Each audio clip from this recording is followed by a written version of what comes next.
السلام علیکم ناظرین، آپ دیکھ رہے ہیں اردو پوائنٹ. میں ہوں آپ کا میزبان فاروق شہباز وڑائچ. آج جو مسئلہ لے کے میں آپ کی خدمت میں حاضر ہوا ہوں وہ بہت بڑا مسئلہ ہے اور پورے پاکستان میں ایک بحث چھڑی ہوئی ہے، ایک کنفیوژن ہے. اور وہ کنفیوژن کیا ہے کہ ہمارے جو دوست ملک ہے چین، اس کے حوالے سے یہ بحث ہے اور یہ معاملات ہیں. معاملہ کیا ہے کہ یہاں پہ کچھ چینی لڑکے آتے ہیں اور یہاں سے لڑکیاں جو ہیں غریب بیچاری، ان کو بہلا پھسلا کر ان کے ساتھ شادیاں کرتے ہیں، پھر ان کو مختلف جو گھنونے ان کے ہیں کام اس پہ مجبور کرتے ہیں. اور یہ سلسلہ کئی مہینوں سے چل رہا تھا، لیکن اب یہ سامنے آیا ہے مسئلہ اور لوگ پریشان ہیں. خاص طور پہ ایک کمیونٹی، کرسچن کمیونٹی زیادہ شکار ہے اس مسئلے کا. اس میں مسلم لوگ بھی شامل ہیں لیکن زیادہ شکار جو ہوئی ہے وہ کرسچن کمیونٹی ہوئی ہے. اور آج میرے ساتھ متاثرہ لڑکی مہک پرویز بھی موجود ہیں اور سلیم اقبال صاحب بھی موجود ہیں جو ہیومن رائٹس ایکٹیوسٹ ہیں. میں مہک سے سٹارٹ کروں گا. مہک، مجھے یہ بتائیں کہ آپ کو سب سے پہلے یہ رشتے کی آفر کہاں سے ہوئی، کیسے ہوئی؟ یہ ہمارے ریلیٹیو میں شادی تھی تو وہاں پہ ہم شادی پہ گئے تھے. وہاں پہ یہ سب چائنیز تھے، چائنیز کے ساتھ ہی اس کی شادی تھی جس کی شادی پہ گئے. تو وہاں پہ انہوں نے مجھے پسند کیا. پھر جو آنس بٹ ہے اس نے ریلیٹیو میں سے ہمارا نمبر لیا. تو پھر ایسے کال کی گھر والوں کو کہ ایسے چائنیز کا رشتہ، ہم آپ کے گھر آنا چاہتے ہیں ان کو لے کے. گھر والوں نے مجھ سے بات کی، میں نے کہا آپ آنے دیں، ہم ایک دفعہ ملنا چاہتے ہیں. تو جب ملے تو پھر گھر والوں نے پوچھا کہ یہ کرسچن ہے، کوئی فراڈ تو نہیں. اور انس نے بولا کہ نہیں کوئی فراڈ نہیں، اگر آپ نے کسی سے پوچھنا ہے تو آپ اپنے رشتہ داروں سے پوچھ سکتے ہیں. تو انس نے پھر بتایا کہ یہ لڑکے یہ کام کرتے ہیں، اگر آپ کرنا چاہیں تو ہمیں ضرور بتائیے گا.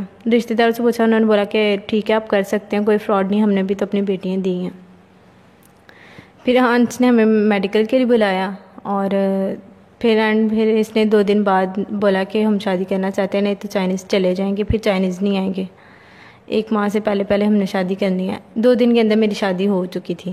2 دن کے اندر؟ تو آپ کے گھر والوں نے کہا نہیں کہ اتنی جلدی نہیں ہم کر سکتے؟ مطلب گھر والوں نے بولا کہ ہم نیکسٹ منتھ کریں گے، تو اتنی جلدی ہم افورڈ نہیں کر سکتے. اس نے بولا کہ آپ کسی چیز کی بھی ٹینشن نہ لیں، ہم خود کریں گے، تو بس ہمیں ایک بیٹی چاہیے آپ کی اور کچھ نہیں. گھر والوں نے یہ بھی سوچا کہ یار اتنی جلدی ہم کیسے کریں. تو انس نے پھر بہت کچھ بولا کہ نہیں ہم سارا افورڈ کریں گے، آپ ہمیں سے بیٹی دے دینا. تو پھر گھر والوں کو میں نے بولا کہ آپ کرنے دیں، کوئی بات نہیں، میری جو بھی ہوا میری اپنی مرضی سے ہوا، کچھ بھی نہیں، میرے گھر والوں نے زور زبردستی نہیں کی. آپ کے گھر والوں نے زبردستی نہیں کی، لیکن مجھے یہ بتائیں کہ آپ کس طرح مان گئی؟ آپ نے لڑکے کو دیکھا؟ جی میں نے دیکھا ہے. مطلب جب مجھے دیکھنے آئے تھے تو وہ 3 لڑکے لے کے آیا تھا. ایک میرا ہسبینڈ تھا اور 2 اور تھے. انہوں نے بولا کہ آپ ان میں سے کسی کو بھی پسند کر سکتی ہیں. ایک ایج میں بہت بڑا تھا، ایک کو تو ہم نے بات ہی نہیں کی. ایک جس کے ساتھ میری شادی ہوئی اس کے بارے میں اس نے بتایا. پہلے اس نے مجھ سے پوچھا کہ تم کیا کرتی ہو. گھر والوں نے بتایا کہ یہ پارلر کا کام کرتی ہے، جاب کرتی ہے. تو پھر ساتھ ہی اس نے بولا جی لڑکے کا کاسمیٹک کا بزنس ہے. تو اس کی ٹانگ میں تھوڑی پرابلم تھی، وہ چلنے میں مطلب اسے پرابلم ہوتی تھی. تو اس کا جو لیفٹ ہینڈ تھا وہ بالکل موو نہیں کرتا تھا. مجھے شادی کے بعد پتہ چلا. تو شادی کے بعد جب مجھے پتہ چلا تو میں نے اس سے پوچھا، میں نے کہا بھائی اس کے بازو کو کیا پرابلم ہے. اس نے بولا یہ نا کالج میں باکسنگ کرتا تھا تو ایسے اس کی چوٹ لگ گئی، تو ابھی اس کا ٹریٹمنٹ ہو رہا ہے، یہ ٹھیک ہو جائے گا. بعد میں مجھے لڑکیوں نے بتایا کہ اس کو فالج کا اٹیک ہوا تھا، یہ ایک سائڈ سے پیرالائز، اس کی دماغ کی حالت بھی ٹھیک نہیں ہے. اچھا مجھے یہ بتائیں، آپ خود فیصلہ آباد سے ہیں اور آپ کو شادی کے بعد پھر لاہور آنا پڑا. لاہور میں اس نے آپ کو کہاں رکھا اور یہ جو جس سے آپ کی شادی ہوئی اس کا کیا نام تھا؟ مجھے اس کا نام تو نہیں آتا کیونکہ اس کا چائنیز نیم تھا اور بہت مشکل. کیا کہتے تھے آپ اسے؟ بلاتے تو ہوں گے آپ شادی ہوئی؟ رکھے ہوئے سب نے. کیا؟ میں اب کیا بتاؤں. نہیں بتا دیں جو بھی. اس کی ہائٹ بہت لمبی تھی، ہم سب اسے لمبو بولتے تھے. اچھا جی فرض کر لیجیے لمبو آپ کہتے تھے. جی. رکھا کہاں پہ تھا آپ لوگوں کو؟ ہمیں ادھر بھٹا چوک ڈیوائن گارڈن. کتنے لوگ تھے آپ؟ وہاں پہ 8 لڑکیاں تھیں ایک گروپ میں. ٹھیک ہے. اور بہت سارے چائنیز تھے. 3 گھر انہوں نے لیے ہوئے تھے، ایک 2 گلیاں چھوڑ کے تھے اور ایک گلی میں 2 گھر تھے. وہاں وہ کرتے کیا تھے چائنیز اگر 3 گھر میں؟ کچھ بھی نہیں. وہاں کا معمول کیا تھا، ہوتا کیا تھا وہاں پہ؟ شادی کرنے کے لیے آئے ہوئے تھے. جیسے وہ آج آئے ہیں تو شادی کی، انہوں نے لڑکی پسند کرنی، شادی کرنی ہے. 1.5 ماہ کے اندر لڑکیوں کو لے کے چلے جانا. تو آپ 1.5 ماہ وہاں پر رہی ہیں. جی. 1.5 ماہ میں وہ آپ کا شوہر آپ سے ملتا تھا؟ کیا باتیں ہوتی تھیں، کس طرح سے بات ہوتی تھی؟ جب میری شادی ہوئی مجھے پتہ چلا کہ یہ کرسچن ہی نہیں ہے، کیونکہ ہم کرسچن ہیں، ہم صبح اٹھتے ہیں، خدا کا نام لیتے ہیں، بائبل پڑھتے ہیں، پر اس کو میں نے کبھی دیکھا ہی نہیں. جب مجھے پتہ چلا میں نے اس سے سوال کیا، اس کو کچھ پتہ ہی نہیں تھا. اس نے بولا کہ مجھے اتنا پتہ ہے کہ میں نے اس پہ ہاتھ رکھ کے تمہارے ساتھ شادی کی ہے، مجھے اس کے علاوہ کچھ بھی نہیں پتہ. کرسچن نہیں تھا وہ؟ اچھا. اور آپ کے اوپر کبھی تشدد بھی کیا اس نے؟ جی اس نے 1-2 دفعہ مجھے مارا بھی. کس بات پہ؟ مارکیٹ گئے تھے ناشتے کے لیے, تو میں نے اسے پیسے مانگے ناشتے کے لیے, اس نے مجھے تب مارا اور گھر آ کے بھی مارا. آپ کو اس نے کبھی مجبور کیا کہ کسی غلط کام کے لیے, یا آپ کو پتہ کیسے چلا, آپ نے کیوں اسے غیر مطمئن کیوں ہو گئے اسے؟ ایک تو مذہب کا مسئلہ ہو گیا نا, اس کے علاوہ کوئی ایسی وجہ جو آپ کو خامی نظر آئی ہو, یا وہاں کا ماحول دیکھ کے آپ نے کہا ہو کہ یہ دھوکے باز ہیں؟ ایک تو مجھے نا میری جو چائنا میں فرینڈس تھی ان سے میری بات ہوئی, انہوں نے بتایا کہ یہ فراڈ کر رہے ہیں, یہاں پہ مت آنا, یہ مارتے ہیں, انڈے کھانے کے لیے دیتے ہیں اور فورس کرتے ہیں کہ آپ ہمیں جتنا جلدی ہو سکتا ہے بیبی دے, میڈیسن کھلاتے ہیں اور مس یوز کرنے کے لیے کوشش کرتے ہیں, نئے نئے لڑکے گھر لے کے آتے ہیں. اچھا, اور یہ چائنا سے آپ کو دوستوں نے آپ کی بتایا, پاکستان میں جو 8 لڑکیاں سامنے تھیں آپ کے ساتھ رہ رہی تھیں, ان کے ساتھ کسی کے ساتھ ایسا ہوا؟ یہاں پہ تو وہ ایسا کچھ نہیں کر رہے تھے, کیونکہ انہیں جو بھی کرنا تھا چائنا لے جا کے کرنا تھا. تو آپ کو کیسے یہ کتنی دیر میں انہوں نے کہا کہ اب آپ کو چائنا لے کے جائیں گے؟ پاسپورٹ وغیرہ بن گیا تھا آپ کا؟ میرا آئی ڈی کارڈ اور پاسپورٹ بن گیا تھا, میری پولیس رپورٹ اور کورٹ میں بیان رہتے تھے, اس کے بعد میرا ویزا ہونا تھا اور میں نے چلے جانا تھا. اچھا, اور ادھر آپ کے ساتھ کوئی ایسا ویسا انہوں نے غلط کام کرنے کی کوشش نہیں کی, نہ آپ کو کہا کبھی؟ ان 8 لڑکیوں میں سے کبھی کسی نے کہا آپ کو؟ نہیں, کسی نے بھی نہیں. جی, ہمارے ساتھ سلیم اقبال صاحب بھی موجود ہیں جنہوں نے یہ کیس کو اٹھایا بھی اور اس ایشو کو سامنے لے کے آئے. سلیم صاحب, مجھے یہ بتائیے کہ آپ کو کیا لگتا ہے, آپ نے اتنے کیسز, آپ کے ساتھ لڑکیاں بھی رابطے میں ہیں, یہ سارا چکر کیا ہے اور یہ کیوں ہو رہا ہے معاملہ؟ Thank you very much brother. معاملہ اس میں یہ ہے کہ اس پہ جو سب سے اہم چیز نظر آئی, انہوں نے سب سے پہلے جو ہے غریب گھروں کی جو لڑکیاں ان کو ٹارگٹ کیا. غریب علاقوں میں بینرز لگائے, اخبارات میں اشتہار دیے کہ غریب مستحق گھروں کی جو لڑکیاں چاہیے, کیونکہ انہیں پتا تھا غریب لوگ ہیں, ان کی جو مجبوری ہے, یہ پیسہ ہے, تو اس کا فائدہ اٹھاتے ہوئے انہوں نے یہ کیا. لیکن جب چائنا میں لڑکیوں کے ساتھ بات چیت ہوئی, لڑکیوں نے میرے ساتھ رابطہ کیا, انہوں نے کہا جی ہمیں یہاں سے آپ واپس بلائیں. اکتوبر میں مجھے پتہ چلا, میں نے مختلف پلیٹ فارمز پہ اپنے سوشل میڈیا پہ لوگوں کو اویئر کرنا شروع کیا, اور پھر لڑکیوں کو حوصلہ دیا کہ گھبرائے نہیں, ہم آپ کو واپس بلائیں گے. آپ کو یہ کب پتہ چلا کہ لڑکیوں کا مس یوز ہوتا ہے, یا وہ ان کو جسم فروشی یا کسی کام کے لیے کہتے ہیں؟ یہ سیڈ گروپ کے نام سے چائنا میں لڑکیوں کا ایک گروپ تھا, وہ میرے ساتھ ایڈ تھا, اور انہوں نے مجھے بتایا کہ یہاں پہ نئے نئے لڑکے یہ گھروں میں لے کے آتے ہیں, ہمیں جسم فروشی پہ مجبور کرتے ہیں. اور جو لڑکیاں چائنا چلی گئی تھیں انہوں نے بتایا چائنا چلی گئی تھی, وہ ابھی چائنا میں ہی تھی, تو ہمیں آپ بلائیں, ہم مطلب یہاں پہ بہت مجبور ہیں, یہاں کھانے پینے کے لیے کچھ نہیں دیتے. اور یہ میرا جو ہسبینڈ, ایک لڑکی نے کہا کہ میرا ہسبینڈ جو ہے یہ کہہ رہا ہے میں تجھے دوسرے شہر میں لے کے جاؤں گا اور مجھے بہت سارا پیسہ ملے گا وہاں پہ. اچھا, اور یہاں پر آپ کو لگتا ہے یہ زیادہ غریب جو لوگ ہیں ان کو نشانہ بنایا گیا؟ اس پورے پیچھے گروہ کون ہے, کتنے لوگ ہیں, اور اس میں یقیناً آپ کی کمیونٹی کے کچھ لوگ بھی شامل ہوں گے؟ جی, اس میں پاسٹر صاحبان جو نام نہاد پاسٹر جو ہیں, مین لائن چرچ کا اس میں کسی قسم کا کوئی کردار نہیں ہے. جو نام نہاد پاسٹرز ہیں انہوں نے یہ پیسے کے لالچ میں آ کے یہ کام کرنا شروع کیا. کتنے پیسے لیتے ہیں شادی کروانے کے؟ 50,000 سے 1 لاکھ روپیہ رشتے کا, اور پادری جو ہے وہ نکاح کرنے کا 1 لاکھ روپیہ 50,000 میں جہاں پہ بھی ان کی سیٹلمنٹ ہو جائے یہ کرتے تھے. اور پھر کچھ مسلم لوگ ہیں, جیسے retired D S P Parvez Butt کا بیٹا ہے انس بٹ, وہ اس گینگ کا سرگنا تھا, اور اسلام آباد میں شوائنگ, اور ابھی ایک فی ہے بندہ وہ بھی کام کر رہا ہے. اور جب لوگوں کو پتہ چلتا ہے تو کافی لوگ انوالو ہوتے گئے اس میں, کیونکہ اس میں بہت زیادہ پیسہ ہے. ابھی تک کتنے لوگ پکڑے گئے ہیں اس گروہ سے متعلقہ؟ 25-30 کے قریب پکڑے گئے ہیں. آپ کو یہ لگتا ہے کہ یہ صرف اور صرف جو غریب لڑکیاں ہیں ان کو نشانہ اس لیے بناتے تھے کہ غربت, ان کو کیا دکھاتے تھے, لالچ کیا دیتے تھے؟ چائنا لے کے جانے کا لالچ تھا؟ بڑی زبردست اٹریکشن دیتے تھے.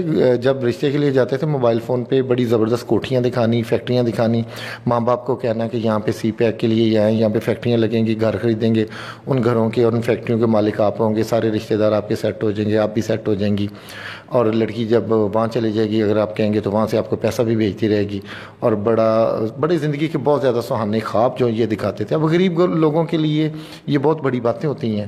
پھر لڑکیوں کو مہنگے موبائل, سب سے پہلے مہنگا موبائل لے کے دیتے تھے, 50,000 تک کا جو موبائل, لاکھ تک کا جو ہے وہ دینا لڑکی کو, اور اس میں گوگل ٹرانسلیٹ کر کے دیتے تھے بات چیت کرنے کے لیے. میں آپ سے یہ بات پوچھنا ہے کہ آپ کو شادی کے وقت آپ کے شوہر جو ہیں ان کی طرف سے کتنے پیسے دیے گئے, یا آپ کو لالچ کیا دیا گیا کہ ہم آپ کو یہ دیں گے؟ 20,000 ہمیں دیا گیا تھا, جو لڑکے والوں کی طرف سے لڑکی کے کپڑے ہوتے ہیں. 20,000 تو اتنی بڑی رقم نہیں ہے. نہیں ہے, تو باقی انہوں نے بولا تھا کہ پیسے وغیرہ ہم نے نہیں مانگے تھے, تو اس نے بولا تھا کہ آپ وہاں جا کے چائنا جا کے آپ جاب کر سکتی ہیں, وہاں پہ آپ مطلب اپنی مرضی سے اپنی لائف جی سکتی ہیں, کوئی بھی آپ پہ پابندی نہیں لگائے گا, اور آپ اپنے گھر والوں کو سپورٹ کر سکتی ہیں. دل چاہے تو آپ اپنے گھر والوں کو وہاں پہ بھی بلا سکتی ہیں. نہیں میں سوری ٹو سے، لیکن کہیں نہ کہیں بندے کے ذہن میں لالچ تو آ جاتا نا. تو ڈیفینیٹلی 2-3 دن میں آپ نے شادی کر لی، کوئی لالچ تو ذہن میں آ گیا ہوگا. زیادہ اٹریکشن کیا تھی کہ یار یہ کام ہو جائے گا، یہ اگر ہو گیا شادی تو اس کے بعد یہ کام ہو جائے گا؟ میرے دل میں یہی تھا کہ میں چائنا چلی جاؤں گی، وہاں پہ جا کے جاب کروں گی اور میں اپنے گھر والوں کو سپورٹ کروں گی، اور دل میں کوئی لالچ نہیں تھا. جی. اچھا ابھی تک مجھے یہ بتائیں کہ کیس کتنے رپورٹ ہوئے ہیں، لڑکیاں کتنی ہیں جنہوں نے یہ بتایا ہے کہ ان کے ساتھ یہ معاملہ ہوا ہے، یا جن کو جسم فروشی یا کسی بھی گھنونے جو کاروبار ہے اس طرف لے کے گئے ہیں؟ وہ کتنے لوگ ہیں جنہوں نے آپ سے رابطہ کیا؟ کتنی لڑکیاں ہوں گی اندازاً؟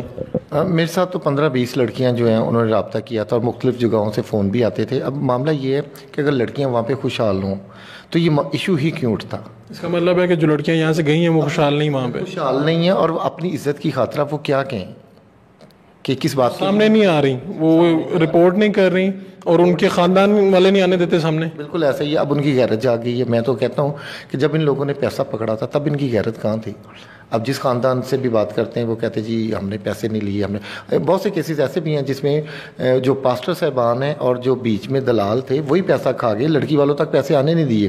اور کئی کیسز والوں نے صرف یہ سوچا کہ چائنا چلے جائیں گے. اور کئی کیسز ایسے بھی بیچ میں آئے ہیں کہ لڑکی والوں سے بھی پیسے لیے، لڑکی والوں سے بھی انہوں نے لیے ہیں. اچھا یہ بھی ہوا کہ لڑکی اور لڑکے دونوں طرف سے پیسے لے لیے؟ ان کو 20,000 دیا، باقی انہوں نے کہا جی جیسے لڑکی چائنا پہنچے گی ہم باقی پیسے بھی آپ کو دے دیں. کتنے پیسے کا کہا گیا تھا انہیں؟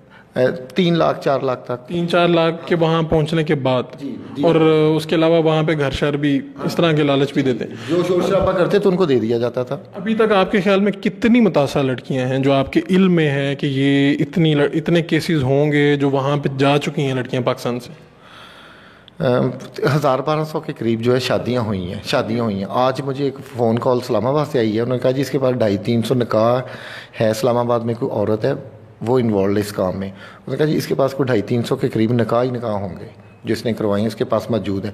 پھر سم ٹائم یہ کہ نکاح کر کے یہ دیتے بھی نہیں ہیں، کیونکہ یہ ان کو پتہ ہوتا ہے کہ اگر ان کو ہم دیں گے تو ہمارے اوپر کوئی کارروائی نہ کروا دے، کیونکہ نکاح میں بھی تو سارے جعلی ہیں نا ان کے. سلیم صاحب مجھے یہ بتائیں کہ آپ کو کہیں پہ لگتا نہیں کہ کہیں پہ کسی قسم کا کوئی گروپ ایسا ہے جو پاکستان اور چین کے تعلقات کو لے کے یہ کر رہا ہے کہ یہ بالکل جو سارا کچھ ہے یہ ریئلٹی ہے؟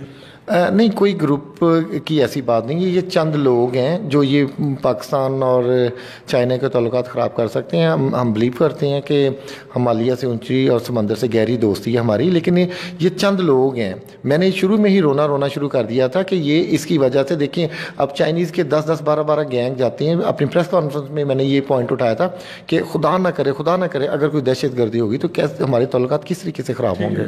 آپ کو لگتا ہے کہ یہ تو ساری حقیقت ہے اور یہ سامنے بالکل ریئلٹی ہے ان چیزوں میں کہ لڑکیوں کو اس طرح مس یوز کیا جاتا ہے اور یہاں سے اسے ہیومن اسمگلنگ بھی آپ کہہ سکتے ہیں کہ یہاں سے لے کے جاتے ہیں؟ اچھا مجھے بتائیں کہ آپ کا حکومت سے کوئی مطالبہ، کسی سے ارباب اقتدار سے کیا مطالبہ ہے؟ میں یہی چاہتی ہوں کہ جو چائنا میں ابھی لڑکیاں وہ سب واپس آ جائیں، انہیں واپس لانے میں ہماری ہیلپ کی جائے. اور دوسری جو واپس آئی ہیں میں ان کو یہ کہنا چاہتی ہوں کہ اگر میں نے آواز اٹھائی ہے تو میں نے ان کے لیے آواز اٹھائی تھی کہ وہ واپس آ جائیں.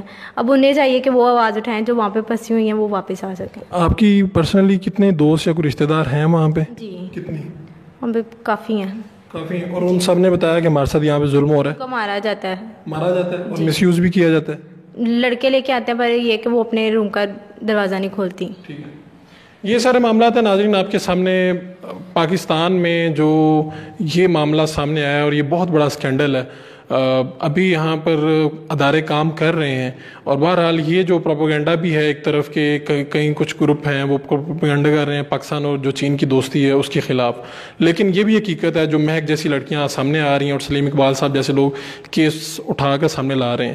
تو اب حکومت کو یہ سوچنا ہوگا، فوری طور پہ اپنا کارروائی عمل میں لانا ہوگی اور لوگوں کو یہ بتانا ہوگا کہ اس میں ریئلٹی کیا ہے اور قانون حرکت میں آئے گا تبھی یہ جو معاملہ ہے یہ رکے گا کہیں نہ کہیں جا کے. اپنے میزبان فاروق شہباز وڑائچ کو اجازت دیجیے. اللہ نے کے بعد.